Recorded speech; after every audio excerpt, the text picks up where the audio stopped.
গাছের ডালে লুকানো ছিল শৈশব, আর সেই শৈশবের স্বাদ লুকিয়ে ছিল এক ফালি আমে। জুন মাস মানেই ছিল গ্রামের আকাশে মেঘের খেলা আর বাতাসে কাঁচা পাকা আমের ঘ্রাণ।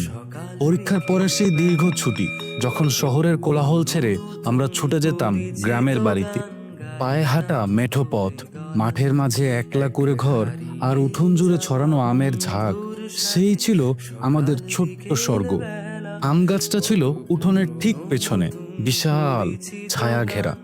দাদা বলতেন, এই গাছটা তোর বাবারও শৈশবের সাথে ছিল। গাছের নিচে বসে দাদির হাতে বানানো আম ভর্তা আর লবণ মরিচ দিয়ে কাঁচা পাকা আম খাওয়ার সেই মুহূর্তগুলো যেন আজও জিভে লেগে আছে।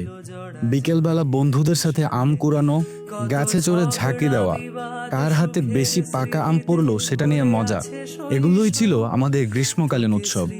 সেই আমের টক মিষ্টি স্বাদ যেন আজও জীবনের সব ব্যস্ততা ছাপিয়ে হৃদয়ে রয়ে গেছে। গ্রামের সেই আম গাছ, সেই বিকেলবেলার আম ভোজন, আর শৈশবের সেই নির্মল আনন্দ, এগুলো শুধু ফলের প্রতি ভালোবাসা না, এক গভীর আত্মার টান। বাঙালির আম প্রেম যেন নিজের শিকড়ের সাথেই জড়িয়ে আছে।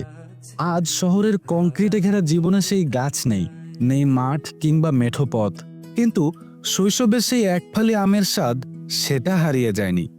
এগ্রোহাট আমের প্রতি আপনার ভালোবাসা বোঝে।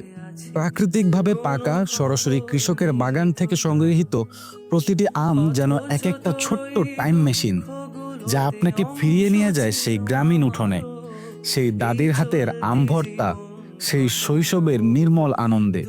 শুধু আম নয়, স্মৃতিও পৌঁছে দিই।